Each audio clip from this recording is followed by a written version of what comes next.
People like you usually don't last long in rooms like this.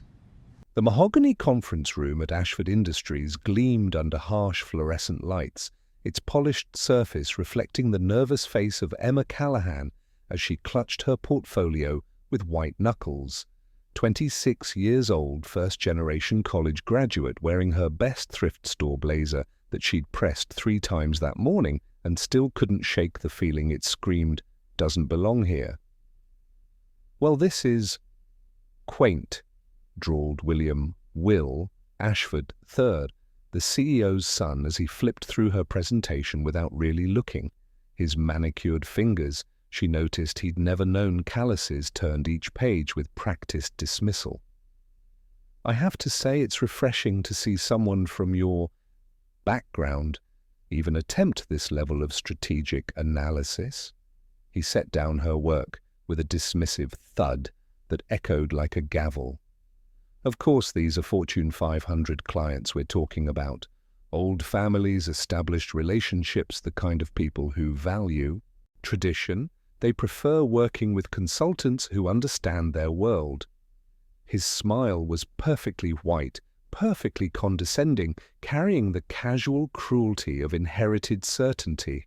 "I'm not saying you're not smart, Emma. I'm just saying maybe we should find you something more appropriate to your skill set. Something where your enthusiasm would be better suited." Emma's hands trembled as his words hit like physical blows, each one designed to remind her exactly where she belonged and where she didn't. If you're already feeling your blood pressure rise from that toxic privilege on display, smash that like button, because what Emma discovers about Will's family empire is going to completely shatter everything he believes about power. Subscribe for stories where underdogs have teeth. 3 hours earlier, Emma Callahan had stood in the marble lobby of Ashford Industries, trying to look like she belonged in a building where the security desk cost more than her car. The morning commute had been a study in contrasts, her taking 3 buses from her cramped studio apartment, while her new colleagues emerged from ride shares and personal vehicles that probably had monthly payments exceeding her rent. "You must be Emma," said a warm voice behind her. She turned to see Victoria Langston, the board's longest-serving member, extending a perfectly manicured hand. "I've been looking forward to meeting you. Your interview responses showed remarkable insight."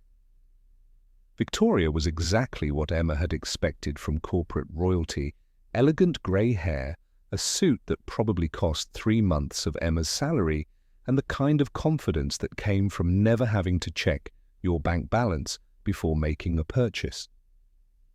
"Thank you, Ms. Langston. I'm excited to contribute to the team. Please call me Victoria. We're not big on excessive formality here." Victoria's smile seemed genuine, but Emma had learned to be cautious about powerful people who were unexpectedly kind. "I wanted to catch you before you start your orientation. Will Ashford will be showing you around today, and I should probably warn you he can be challenging with new employees." Emma nodded, filing away this information. "Challenging how?" "He has very specific ideas about who belongs in certain roles. His father and grandfather built this company on relationships and trust, but Will sometimes confuses tradition with exclusion." Victoria's tone was carefully neutral, but her meaning was clear. "Just remember that his opinion isn't the only one that matters here." The elevator ride to the 38th floor felt like ascending to a different planet. Through the glass walls, Emma could see the sprawling city below, a maze of ambition and opportunity that had always felt just slightly out of reach. Her reflection in the polished steel looked foreign, like she was wearing a costume in someone else's play. The bullpen buzzed with the kind of energy Emma associated with expensive education and inherited connections. Conversations referenced vacation homes, networking events at private clubs, and parents whose names appeared on university buildings. She caught fragments. "Kate told Daddy about the Hamptons house. My Harvard roommate just made partner. The charity gala Mother's organizing." Callahan?" Will's voice cut through the morning chatter like a blade designed for cutting people down to size. He emerged from his corner office phone, pressed to his ear, gesturing with the impatient authority of someone who'd never waited for anything. At 31, he'd inherited his father's steel-grey eyes and his grandfather's fortune, but carried himself with the particular arrogance of someone who'd never had to prove himself to anyone who mattered. Emma's new colleagues suddenly found their computer screens fascinating. The casual energy evaporated like water on hot pavement. She understood immediately when Will was hunting for someone to blame. Staying invisible was a survival skill. "You're the new strategist, right?" Will didn't wait for an answer. "Good. I need someone to handle the grunt work on the Peterson account. Data, entry filing, basic research, nothing too complicated." His tone suggested he was doing her a favor by giving her work she could actually handle. Emma felt the familiar fire that had carried her through childhood poverty, through college on scholarships, and spite through every moment when someone had looked at her and seen only limitations.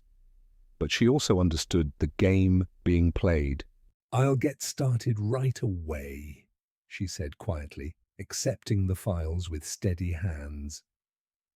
Will's smile was satisfied, predatory. He had no idea he'd just handed critical ammunition to someone who'd been preparing for this war her entire life. 2 weeks into her employment, Emma had mapped the informal power structure of Ashford Industries with the precision of a military strategist. The Peterson account Will had assigned her wasn't grunt work. It was a test disguised as busy work, and the files contained enough irregularities to sink a smaller company. But more concerning was the pattern she'd started to recognize in her interactions with other employees. "The coffee's on the counter," said Jessica, the senior project coordinator, without looking up from her computer when Emma approached her desk with a question about client protocols. Emma hadn't asked for coffee, but Jessica's assumption was clear and humiliating. In meetings, Emma's ideas were consistently overlooked, until a colleague, usually male, always white, repeated them 5 minutes later to sudden enthusiasm. Her suggestions for improving client outreach were met with polite dismissal, but when Trevor Mitchell made the identical proposal the following week, Will praised his innovative thinking. The lunch invitations never included her. The after-work drinks were mysteriously forgotten. The client dinners were deemed probably not the right fit for her skill level.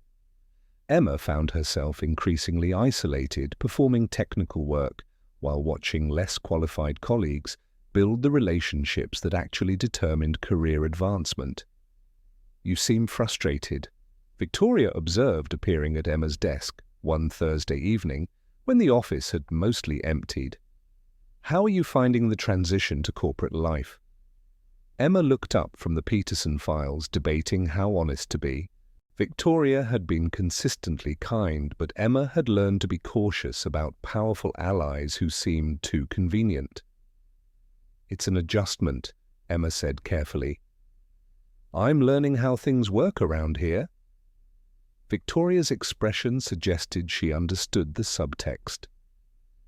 "Will can be difficult. He has very particular ideas about who fits certain roles. Unfortunately, those ideas were formed by a rather narrow social circle." "I've noticed." Emma's voice was deliberately neutral. "The Peterson account you're working on, what have you discovered?"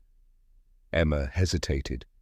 The irregularities she'd found were significant missing documentation, unexplained budget variances, client communications that didn't match internal records. But exposing these problems could easily backfire if Will had been counting on her to miss them. "There are some inconsistencies in the financial reporting," Emma said finally. "Nothing major, just questions that need clarification." Victoria nodded thoughtfully. "I'm not surprised. Robert Ashford Will's father has been making some unusual decisions lately. The board has been concerned. This was new information and Emma filed it away carefully. Robert Ashford II was a figure she'd barely encountered, but he was the CEO and primary decision-maker for major accounts. What kind of unusual decisions? Off-the-books meetings, financial authorizations without board approval. Some of us are wondering if he's under pressure from somewhere or someone. Victoria leaned closer, her voice dropping to a confidential whisper. Between you and me, I think he might be compromised somehow. Possibly even being blackmailed. Emma felt a chill run down her spine. If the CEO was compromised, it explained a lot about the company's recent performance issues, but it also meant she was potentially sitting on information that could destroy careers, including her own. What should I do with the Peterson irregularities? Document everything, but come to me first before you take it to Will or his father. They'll protect each other, but they won't protect you. Victoria's tone was maternal, but urgent. I will. As Victoria walked away, Emma stared at the Peterson files with new understanding. She wasn't just investigating accounting errors, she was potentially uncovering corporate fraud that reached the highest levels of the company. The question was, who could she trust with what she'd found? Emma's cramped studio apartment became a war room over the weekend. Peterson account files spread across every surface, like evidence in a criminal investigation. She'd requisitioned additional documents under the guise of thorough analysis, and what she'd discovered made her stomach drop. Someone at Ashford Industries was systematically stealing from client accounts. The Peterson Group's quarterly payments showed consistent discrepancies, money going to a consulting firm called Meridian Strategic that didn't appear in any client communications or service agreements. The amounts were substantial, $340,000 in the last quarter, a loan authorized by someone with executive-level access to financial systems. But the real shock came when Emma cross-referenced the authorization signatures with company personnel records. The electronic signatures belonged to Robert Ashford II, but the timestamps showed approvals during times when he was documented as being in board meetings or out of the country. Either the CEO was lying about his whereabouts or someone was using his access credentials to authorize fraudulent payments. Emma's phone buzzed at 11 p.m. A text from Victoria, "How's your weekend research going? I hope you're finding what you need." The timing felt too convenient. Emma stared at her phone, remembering Victoria's warnings about Robert being compromised, her offers of protection, her detailed knowledge of board concerns that seemed remarkably specific. At 2 a.m., Emma found herself doing something that felt like betraying a mentor, but looked increasingly necessary, investigating Victoria Langston's financial history. What she discovered made her blood run cold. Victoria's personal expenditures had increased dramatically over the past 18 months. New luxury car, private school tuition for grandchildren, a vacation home purchase that cost more than Emma's entire extended family would earn in a decade. All financed on a board member's salary that, while generous, shouldn't have supported this level of spending, unless Victoria had additional income sources. Emma cross-referenced Victoria's board meeting attendance with the fraudulent payment authorizations and found a pattern that made her hands shake. Every suspicious transaction had been approved during periods when Victoria was documented as being in the building, but Robert was verifiably elsewhere. Victoria Langston wasn't investigating fraud, she was committing it. And she'd been positioning herself as Emma's ally while setting up Robert Ashford as the fall guy. Emma's phone rang, startling her out of her analysis. The caller ID showed her mother's number. "Miha, I'm sorry to call so late. I wanted to tell you about something strange at work." Linda Callahan had been cleaning office buildings for 20 years, invisible to the important people who made important decisions. But invisibility had taught her to notice things others missed. Ms. Langston asked me to clean her office during unusual hours this week, Linda continued. Said it was a special project with extra pay. But when I was there, she had meetings with people I'd never seen before. They were discussing financial documents and I heard your name mentioned. Emma's blood pressure spiked. My name, what exactly did you hear? Something about how you were exactly what they needed and how you were perfectly positioned to provide the right testimony. It sounded like they were planning something that involved you, but you weren't part of the planning. Emma felt the pieces clicking into place with terrifying precision. Victoria hadn't randomly chosen her as a mentee. She'd selected her specifically as a weapon to use against Robert Ashford. Fresh employee, no established loyalties, desperate enough to believe whatever narrative Victoria provided. Mum, I need you to be very careful around Ms. Langston. Don't take any more special assignments from her without talking to me first. What's happening, Emma? I think I'm being used in a corporate war that I didn't know I was fighting. And I think the person I trusted to protect me is actually the one I need protection from. Monday morning arrived with the weight of terrible knowledge. Emma sat at her desk, staring at the Peterson files, while her colleagues exchanged weekend stories that involved country clubs and family connections she'd never possess. But today the casual exclusion felt different, less like rejection and more like inadvertent protection. She needed allies, but everyone she'd considered trusting was either complicit in the system or potentially compromised by it. Everyone except the person Victoria had positioned as her primary enemy. At 10:30 a.m., Emma made a decision that felt like jumping off a cliff. She knocked on Will Ashford's office door. What do you want? Will's tone was dismissive, but Emma noticed something different in his expression, stress lines that hadn't been there 2 weeks ago, a kind of exhaustion that seemed to go deeper than typical executive pressure. I need to show you something about the Peterson account, Emma said, placing a folder on his desk. And I need to know if your father authorized these payments. Will's demeanor shifted immediately as he examined the documents. The casual arrogance disappeared, replaced by sharp attention and growing alarm. This can't be right, he said, pulling up financial records on his computer. Dad would never... Where did you get these authorization codes? From the Peterson files you assigned me to review. Emma watched his face carefully, looking for signs of deception or complicity. Instead, she saw confusion and mounting panic. All payments show Dad's electronic signature, but Will's fingers flew across his keyboard, cross-referencing dates and locations. He was in London during this authorization. I have the travel records. He couldn't have signed this. Emma felt a mixture of relief and terror. Will's reaction seemed genuine, which meant he wasn't part of Victoria's scheme. But it also meant the conspiracy was more sophisticated than she'd initially understood. There's something else, Emma said. I think Victoria Langston has been positioning me to discover and report these irregularities. She's been feeding me information about your father being compromised, encouraging me to investigate financial problems, and positioning herself as my ally against your family. Will's expression darkened. That manipulative... He stopped himself, running hands through his hair.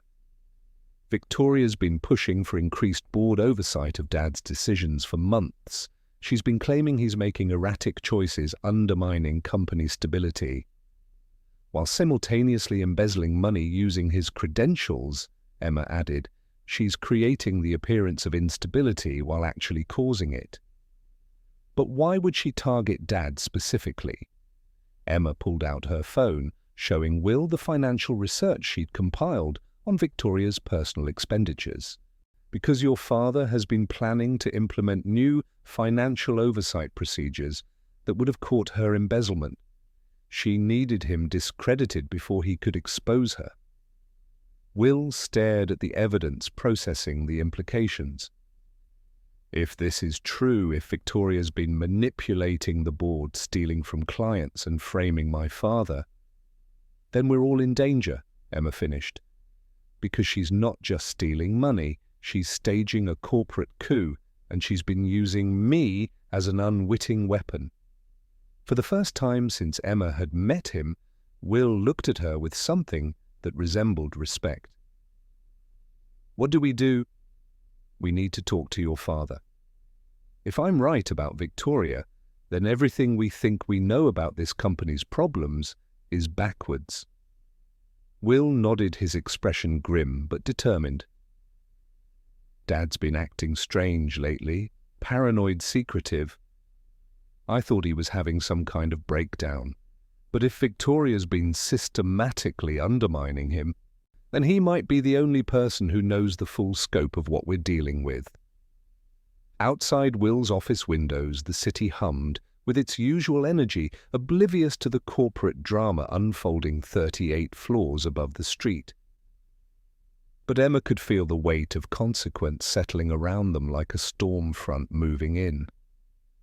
The game was more complex than she'd imagined, and the stakes were higher than anyone had told her. The executive elevator to the 42nd floor felt like entering a different dimension of corporate power. Emma had never been to the CEO level except for her initial interview, but now she walked beside Will with the strange sensation of crossing enemy lines to reach an unexpected ally. Robert Ashford II looked older than his 68 years when they entered his office unannounced. Grey hair thinning at the crowned shoulders, bent under invisible weight, eyes that held the particular exhaustion of someone fighting a war that nobody else could see.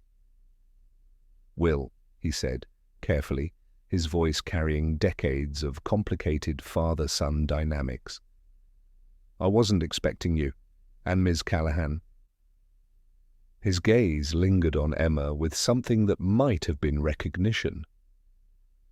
"I assume this is about the Peterson irregularities." Emma and Will exchanged glances. "You know about the fraudulent payments?" Will asked. "I know that someone has been using my authorization credentials to steal from our clients for the past 18 months, Robert said wearily. "I also know that Victoria Langston has been positioning herself to discover this theft and present herself as the board member who saved the company from my supposed corruption." Emma felt pieces clicking into place. "You've been investigating her." "I've been trying to gather evidence while pretending not to know what she's doing. It's been exhausting." Robert gestured for them to sit. "Victoria Langston is the most dangerous person in this building, and she's been playing a game that makes chess look like checkers." Will leaned forward, his composure cracking. "Why didn't you tell me? I could have helped." "Because I needed someone with clean hands to discover her scheme independently. I couldn't risk anyone thinking we'd fabricated evidence to protect ourselves." Robert's gaze shifted to Emma. "That's where Ms. Callahan became crucial, though I suspect not in the way Victoria intended." Emma felt a chill. "You knew she was grooming me." "I suspected. Victoria has always been talented at identifying and manipulating people she perceives as vulnerable. Young employee, financial pressure, family obligations, you represented the perfect weapon she could aim at our family." "But something went wrong with her plan," Will observed. Robert smiled grimly. Emma proved to be more intelligent and less malleable than Victoria anticipated. Instead of simply accepting the narrative she was fed, Emma investigated independently. That's when Victoria's manipulation became visible. Emma pulled out her documentation of Victoria's financial irregularities and payment authorizations. "I have evidence of the embezzlement, but I also have proof that she's been using my mother's cleaning access to spy on confidential meetings and gather intelligence for blackmail." Robert's expression darkened. "Your mother is Linda Callahan. You know her?" Linda Callahan has been cleaning this building for 20 years. She's also been inadvertently witnessing Victoria's after-hours meetings with board members, observing document exchanges, and overhearing conversations that Victoria assumed would remain private. Robert opened a filing cabinet and retrieved a thick folder. I've been documenting Victoria's activities for 2 years, but I needed corroborating evidence from someone without family connections to the company. Emma stared at the folder, understanding dawning. My mother wasn't just randomly assigned to clean Victoria's office. Your mother's shift schedules have been carefully arranged to coincide with Victoria's most sensitive activities. Victoria thought she was using Linda as an unwitting accomplice. She didn't realize that Linda notices everything and remembers details that powerful people assume invisible people don't retain. Will shook his head in amazement. So while Victoria was grooming Emma to frame Dad, Dad was using Linda's observations to build a case against Victoria.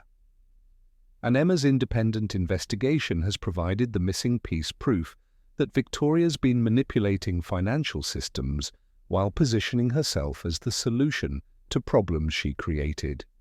Robert looked at both of them seriously. But now comes the dangerous part. Victoria knows that Emma has discovered too much. She'll be planning her final move soon. What kind of final move? Emma asked, though she was afraid she already knew. The kind that eliminates witnesses, Robert said quietly, starting with people she considers expendable.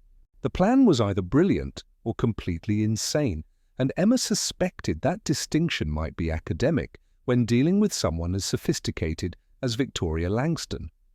Robert's office had become their command center, with documents spread across every surface and the kind of focused intensity that came from people who understood that failure meant destruction.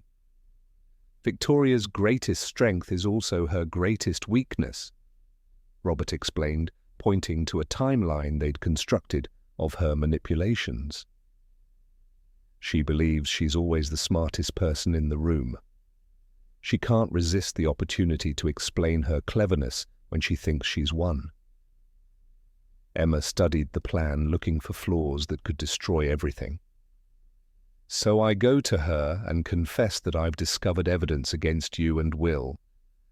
I tell her you've been pressuring me to stay quiet, threatening my family's financial security, and I play the desperate son trying to distance myself from my father's supposed crimes, Will added. I'll tell Victoria privately that I'm willing to testify against Dad if she protects my position in the company. Robert nodded. Victoria won't be able to resist the opportunity to turn us against each other. She'll reveal her true plan, probably offer you both significant positions in her restructured company, and that's when we spring the trap. Emma's phone buzzed. A call from her mother. Mija, something strange happened at work today. Linda's voice carried the particular tension that meant she was worried about something she couldn't control. Ms. Langston asked me to work extra hours tomorrow evening. She said she has an important board meeting and needs the office cleaned during specific times. Emma met Robert's eyes, recognizing the significance. What times, Mum? 7 to 9 p.m. But that's unusual. The building is mostly empty then, and board meetings are always during business hours. Robert was already pulling up the building's security protocols on his computer. She's planning something that requires privacy and specific timing, probably her final confrontation with you, Emma. Mum, I need you to do exactly what she asked, but I also need you to be very careful. Can you do that? Of course, but what's happening? I'll explain everything soon, I promise. After ending the call, Emma felt the weight of responsibility settling on her shoulders. She's using my mother as a witness to whatever she's planning, either to testify about what she observes or to blame if things go wrong, Will said grimly. Robert pulled out a device that looked like an expensive pen. Digital recorder, audio and video. Your mother will need to activate it before she enters Victoria's office tomorrow. You want my mother to spy on Victoria Langston? I want your mother to protect herself by documenting whatever Victoria is planning, Robert corrected. Because I guarantee Victoria has already scripted your mother's testimony. The question is whether Linda will be testifying as a witness or as a defendant. Emma understood the implications immediately. Victoria had been positioning Linda as an unwitting accomplice for months, creating a paper trail that could destroy her family if the scheme went wrong. There's something else, Emma said, pieces clicking into place. Victoria knows details about my family's immigration history, my brother's college plans, financial information that isn't in my personnel file. She's been investigating us from the beginning. Will's expression darkened. She has contingency plans for destroying your family even if her corporate takeover fails. Then we make sure her corporate plans fail spectacularly. Robert said, his voice carrying the quiet determination of someone who'd been preparing for this fight for years. And we make sure she goes down so completely that she doesn't have the opportunity to hurt anyone else. Emma looked at both men, understanding that she was about to cross a line that would change everything.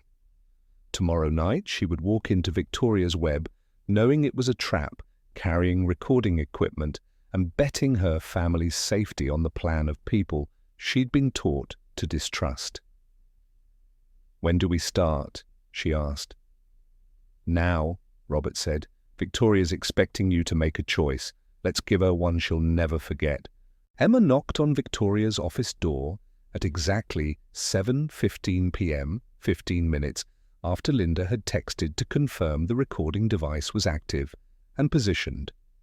The 38th floor felt eerily quiet, with only security lighting illuminating the abandoned workstations and empty conference rooms. Victoria looked up from her computer with the satisfied expression of someone who'd been orchestrating this moment for months. "Emma, dear, thank you for coming. I was hoping we'd have a chance to talk privately." Victoria's voice carried its usual maternal warmth, but Emma now recognized the calculating intelligence beneath the surface. Emma sat down with carefully rehearsed nervousness, clutching a folder of fabricated documents that Robert had helped her prepare. "I found something terrible, Victoria, about Mr. Ashford and Will. They've been working together to cover up the Peterson fraud."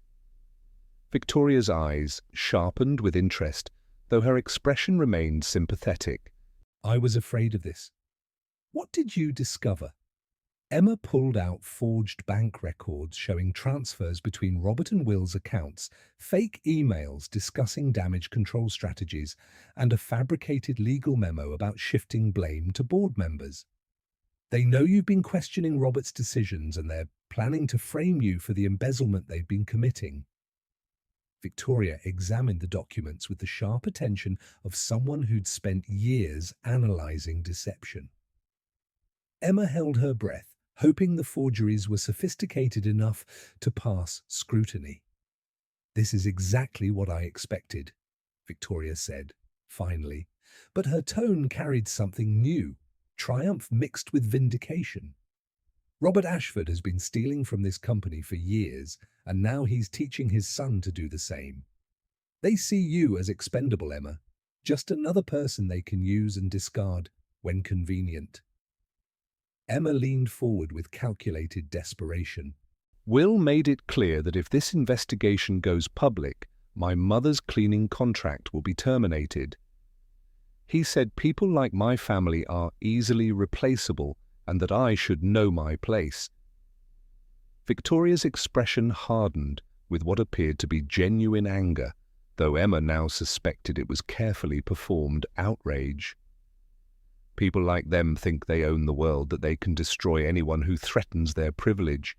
But I've been preparing for this fight longer than they realize." She moved to her safe and extracted a thick folder exactly as Robert had predicted. "I've been documenting every financial irregularity, every questionable decision, every example of the Ashford men treating this company like their personal bank account. When I present this to the emergency board meeting tomorrow, they'll have no choice but to remove both of them permanently." Emma forced her voice to shake with excitement. What happens then? To the company, I mean. The board will need new leadership. Someone who understands the value of loyalty, who appreciates talent regardless of background. Victoria's smile was sharp as a predator's. I've been watching you, Emma. You have exactly the intelligence and determination this company needs. In my restructured organization, there would be significant opportunities for someone like you. And my mother's job, secure? In fact, I'll make sure she gets a promotion to facilities management. Sometimes the most valuable intelligence comes from people others underestimate. Victoria's eyes glittered with satisfaction.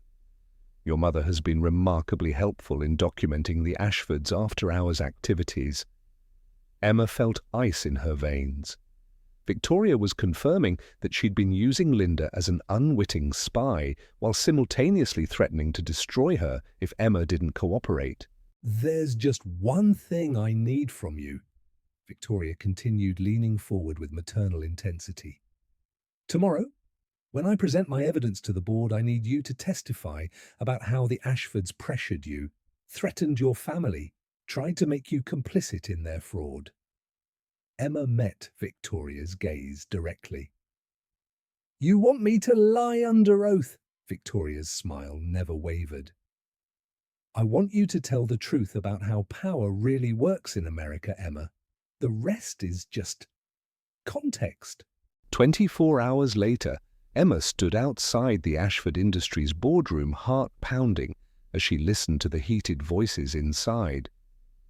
The emergency board meeting Victoria had called was already underway, and through the glass walls Emma could see Victoria presenting her carefully prepared evidence against Robert and Will Ashford. But Emma wasn't entering as Victoria's weapon anymore. She was entering as the person who was about to destroy Victoria's entire plan.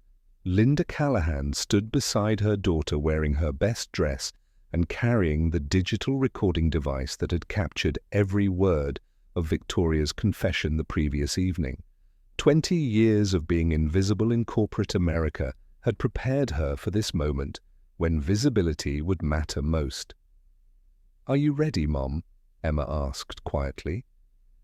I've been ready for 20 years, Linda replied, her voice steady with the particular strength that came from protecting her children. People like Victoria think they can use families like ours without consequences. Time to show her what we're really made of. Emma pushed open the boardroom doors. I'm sorry to interrupt, she announced, her voice carrying across the room with the authority of someone who'd stopped caring about keeping powerful people comfortable. But I have evidence that will change everything you're discussing. Victoria's presentation stopped mid-sentence.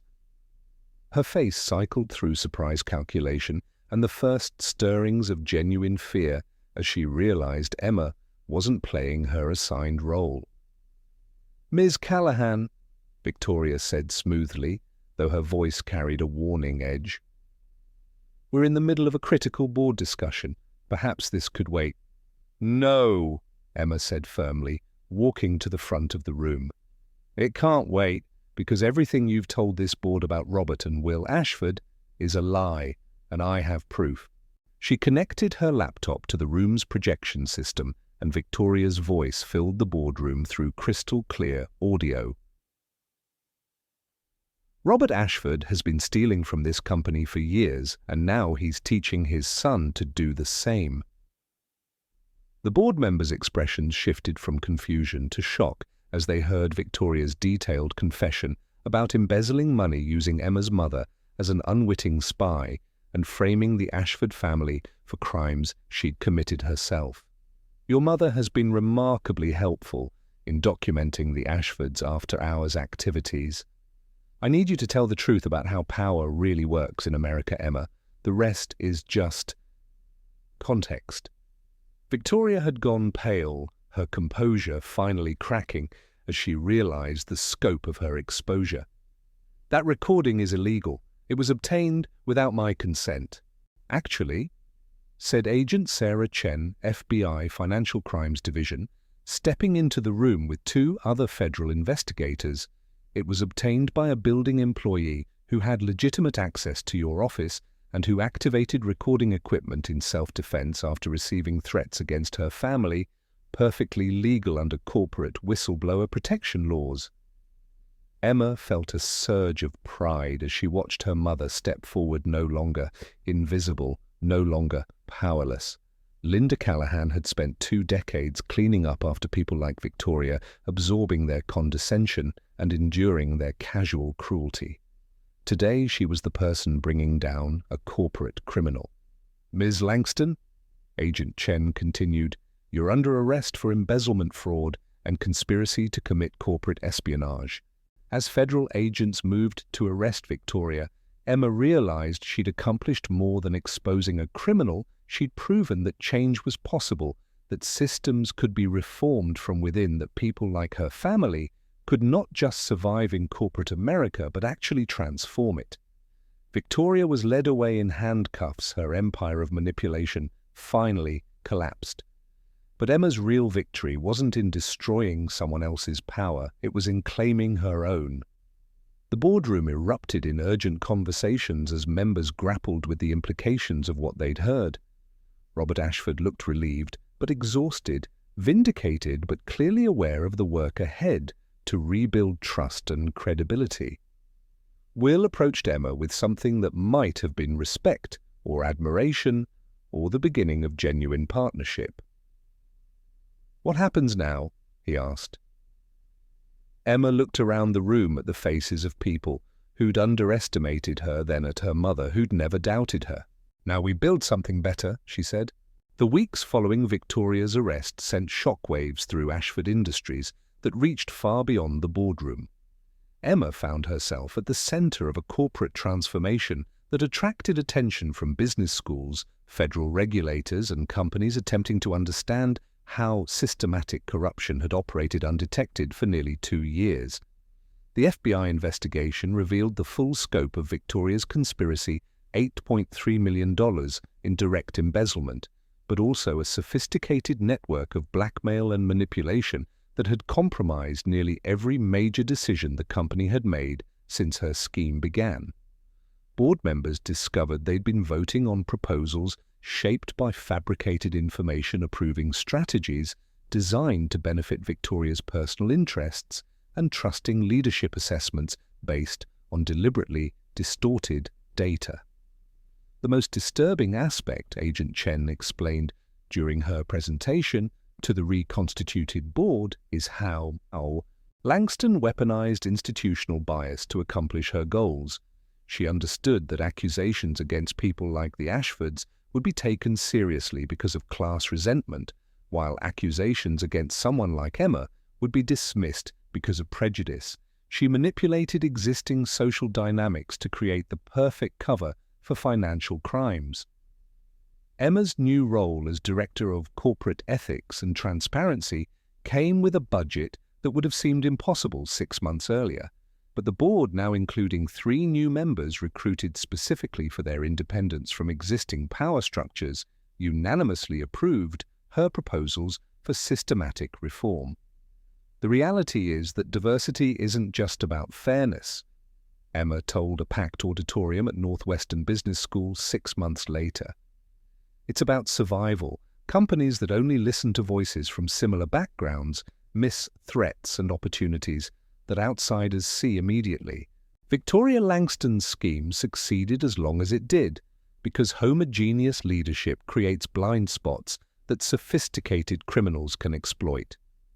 The audience included her mother, beaming with pride from the front row. Linda Callahan had been offered multiple job opportunities after her role in exposing Victoria became public, but she'd chosen to stay with Ashford Industries in a newly created position as Employee Advocacy Coordinator, a role that used her decades of experience understanding workplace power dynamics to help other workers navigate corporate environments safely. The Peterson Group not only renewed their contract but expanded it by 60%, citing Ashford Industries' demonstrated commitment to authentic corporate governance. Franklin Davenport had publicly stated that he'd been testing the company's integrity for months and was impressed by their willingness to expose internal corruption rather than cover it up. What's remarkable, Davenport had told the Wall Street Journal, is that they chose transparency over self-protection.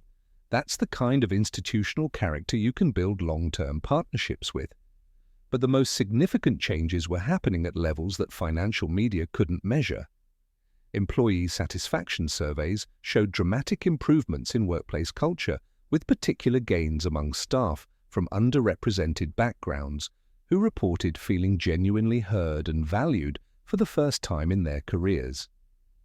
Will Ashford had surprised everyone, including himself, by embracing his expanded role as COO with genuine enthusiasm for ethical business practices.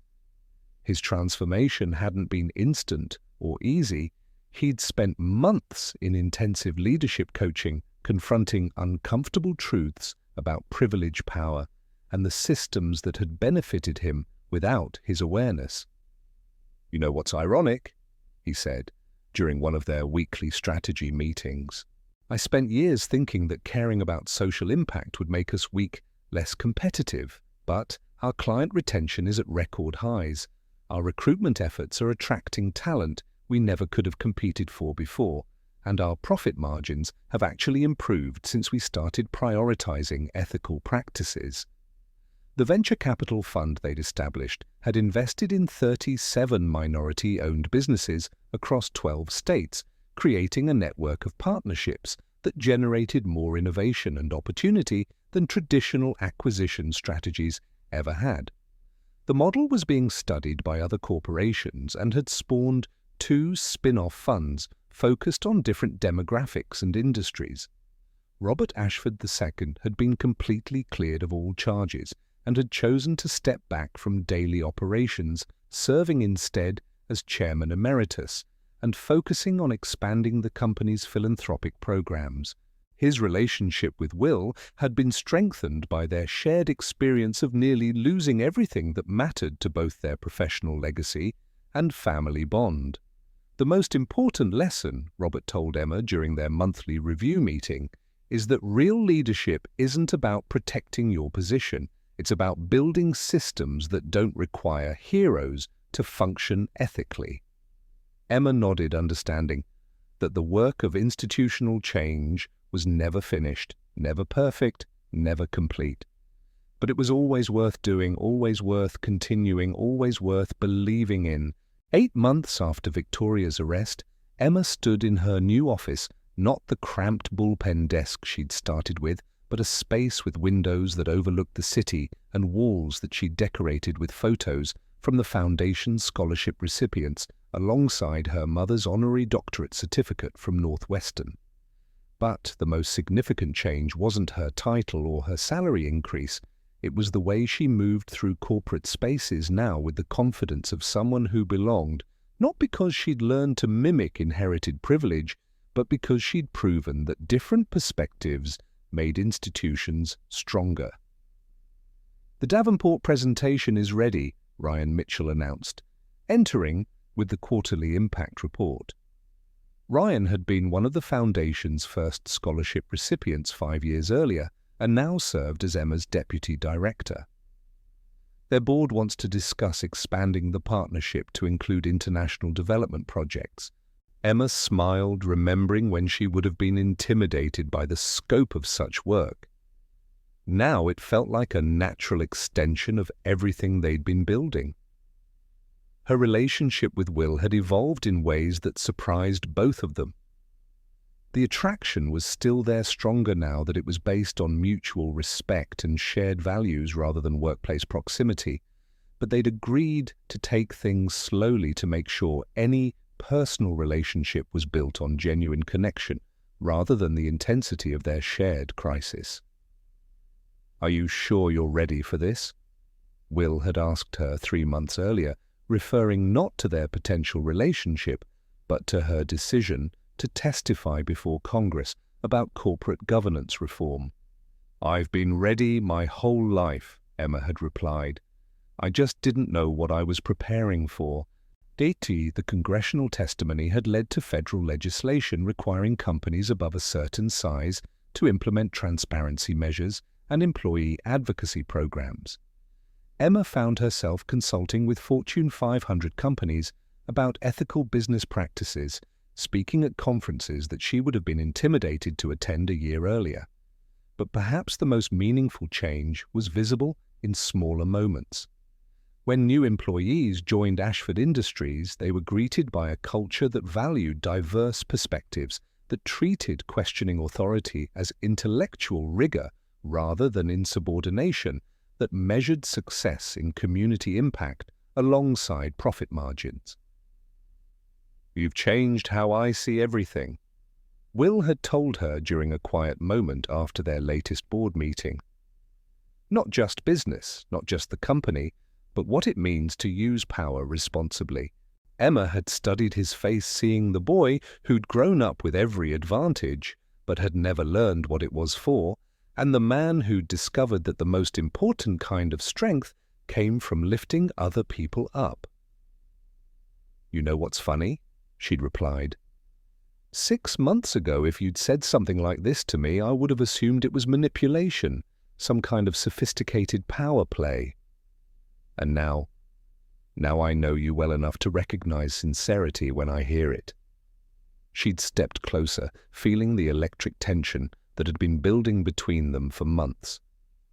"But I also know that anything between us has to be built on equality, not gratitude or guilt or the adrenaline of shared victories." "What would it take," Will had asked quietly, "for you to believe that's possible?" Emma had smiled, thinking about her mother's hands, her brother's college graduation ceremony, her own journey from desperate survival to authentic belonging. "Time," she'd said, "patience, and the understanding that love, like corporate reform, is something you have to earn every day." Will's answering smile had been worth waiting for. Now, as Emma prepared for another day of meetings and strategic planning, she realized that the most important victory hadn't been exposing Victoria or saving the company. It had been discovering that she didn't need to choose between her identity and her success, that the best way to thrive in these spaces was to transform them while remaining authentically herself.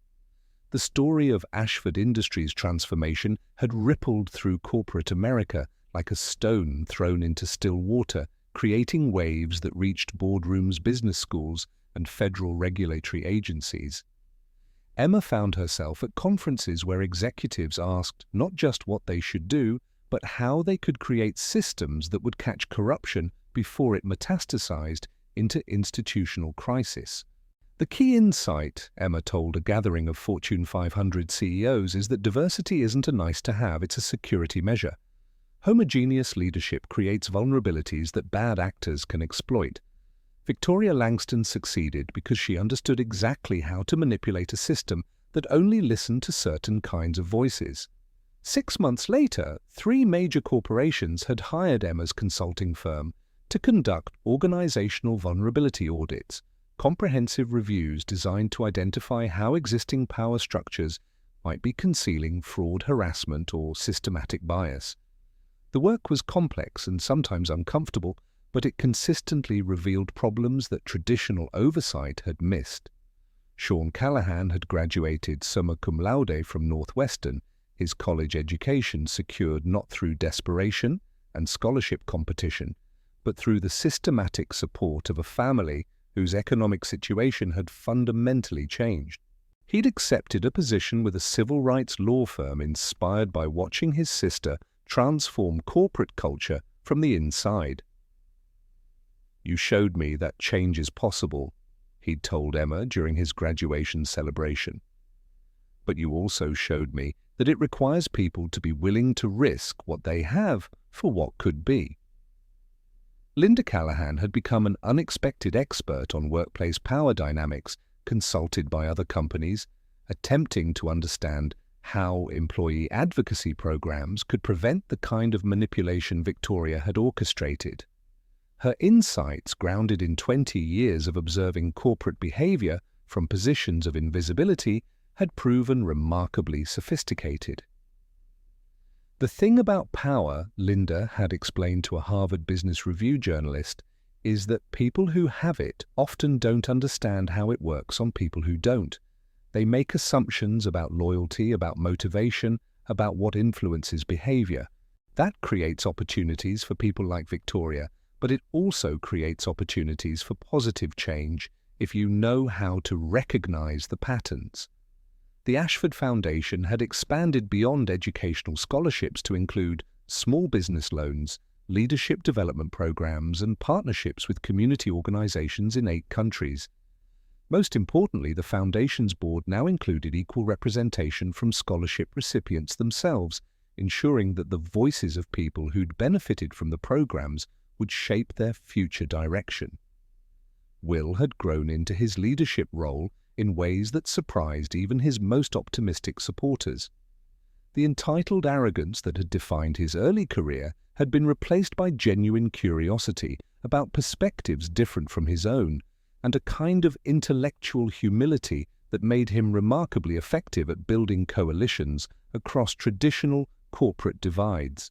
The hardest part, he'd admitted to Emma during one of their evening walks through the city, was realizing that everything I thought I knew about merit and success was wrong.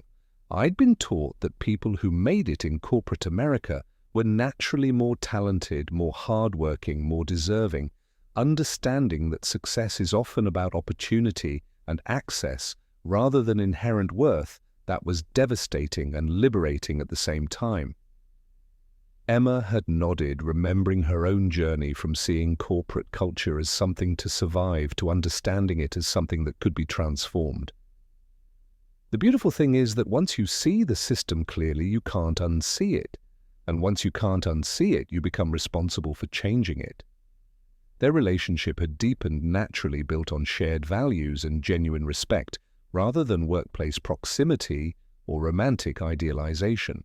They'd moved in together 6 months earlier, but their wedding plans remained deliberately modest, a reflection of their shared understanding that the most important partnerships were about building something meaningful together rather than performing status or success.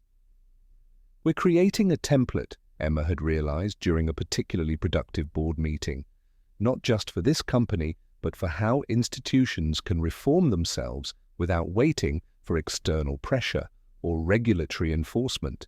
2 years after Victoria's arrest, Emma Callahan stood before the largest graduating class in Northwestern's history, but she wasn't alone at the podium. Beside her stood Linda Callahan, wearing the cap and gown of someone receiving an honorary doctorate for her contributions to corporate reform and worker advocacy. When I was growing up, Emma told the graduates, her voice carrying across the packed auditorium, my mother used to clean office buildings before dawn so that her children could dream of working in them during daylight hours. She taught me that all work has dignity, but she also taught me that some work has the power to change the world. Linda stepped forward, her voice steady despite the emotion in her eyes. I spent 20 years being invisible in corporate America, cleaning up other people's messes, listening to conversations that weren't meant for me. But invisibility taught me something valuable. It taught me to see systems from the bottom up, to understand how power really works, to recognize when those systems need to be changed. After the ceremony, as Emma mingled with graduates and their families, she overheard a conversation that filled her with genuine hope for the future. 2 students were discussing their career plans, debating opportunities at different companies. I want to work somewhere like Ashford Industries, one said.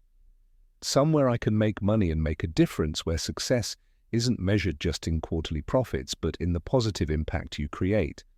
5 years ago, that comment would have seemed naive or idealistic. Now it sounded like the future, a future where business could be a force for justice, where success could be measured in lives improved rather than just wealth accumulated, where people like Emma's family weren't just surviving in corporate America but actively transforming it. That evening, Will found Emma on their apartment balcony, looking out at the city lights that had once seemed like barriers, but now felt like possibilities. "What are you thinking about?" he asked, settling beside her with 2 cups of coffee. "I'm thinking about power," Emma said. "About how it works, about what it's for.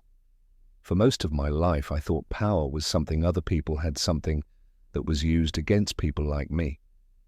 But working with you, building this company, I've realized that real power isn't about what you can control. It's about what you can create with other people." Will took her hand, a gesture that had become natural over months of partnership, both professional and personal.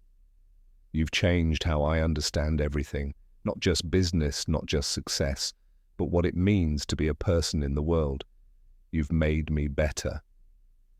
Emma smiled, studying his face in the soft light from their living room. She could see the boy who'd grown up with every advantage but had never learned what any of it was for, and the man who'd discovered that the most important kind of leadership came from using privilege to expand opportunity for others. "You know what I love about us?" she said. "We didn't fall in love despite our differences. We fell in love because of what we could build together, because we make each other more effective at the work that matters." Will's answering smile was radiant. "Speaking of building together," he pulled out a small velvet box, but instead of a traditional diamond, the ring held a simple band designed with small stones representing the countries where their foundation now operated. "Emma Callahan," he said quietly, "will you marry me and keep changing the world together?" Emma's yes was immediate and joyful, but what she remembered most was the feeling of perfect rightness, not because fairy tales came true, but because 2 people who understood the value of partnership had found each other and chosen to build something beautiful and meaningful together. 5 years later, Emma Ashford, she'd kept both names honoring her heritage while embracing her chosen family, stood in the same conference room where Will had first dismissed her with condescending remarks about her background. Now that room hosted the quarterly Global Impact Review, where they measured success in metrics that previous generations of business leaders had never considered. "Employee satisfaction is up 73% since we implemented comprehensive advocacy programs," reported Dr. Ryan Mitchell, now Chief Diversity Officer, whose own journey from scholarship recipient to corporate leadership had become a case study in sustainable institutional change. But more importantly, employee engagement scores show that people feel genuinely connected to our mission. They're not just working for paychecks, they're working for purpose. The transformation at Ashford Industries had become required reading in business schools around the world, but the real impact was measured in smaller changes that rippled through other companies, other industries, other communities. The advocacy model they developed was now used by corporations in 12 countries, creating a global network of businesses committed to ethical practices and social impact. Emma's consulting firm had grown into an international organization that specialized in helping institutions identify and eliminate systematic bias before it could create the kind of vulnerabilities that sophisticated criminals like Victoria could exploit. The work was challenging and sometimes uncomfortable, but it consistently revealed that diversity wasn't just morally right, it was strategically essential. Linda Callahan had become one of the most sought-after speakers on workplace power dynamics, her insights grounded in decades of observing corporate behavior from positions of invisibility. She'd written a book titled Seeing from the Shadows: How Invisible Workers Understand Power that had become essential reading for executives attempting to understand their own organizational blind spots. The most important lesson, Linda had told a packed auditorium at Harvard Business School, is that every perspective matters. The person cleaning your office, the person serving your coffee, the person who doesn't speak up in meetings, they see things that powerful people miss. The question is whether you're creating systems that value those insights or dismiss them. Will had grown into his role as CEO in ways that surprised even his most optimistic supporters. The company's financial performance had improved dramatically under his leadership, but more importantly, they'd become the kind of organization that attracted talent from backgrounds that traditional corporate recruiting never reached. The beautiful irony, Will had told the Wall Street Journal, is that doing the right thing turned out to be incredibly profitable. When you create an environment where everyone can contribute their best work, when you build partnerships based on mutual respect rather than exploitation, when you measure success in community impact alongside profit margins, people want to work with you, invest with you, build with you. Emma's pregnancy had been announced at the company's annual meeting, where she'd explained that their child would grow up in a world where business leadership looked more like America itself, diverse, collaborative, committed to justice as well as success. "We're not building this company for next quarter or next year," she'd said, her hand resting on her growing belly. "We're building it for the next generation, for a world where my child and all children can pursue their dreams without having to choose between their identity and their success." As Emma prepared to leave the office that evening, she paused at the window that overlooked the city. The lights below represented millions of people pursuing their own dreams, building their own families, working to create their own definitions of success and meaning. The work of building a more just world was never finished, never perfect, never complete. But it was always worth doing, always worth continuing, always worth believing in. And sometimes when you found the right partners and refused to accept that this is just how things work, was a good enough answer that work could change everything.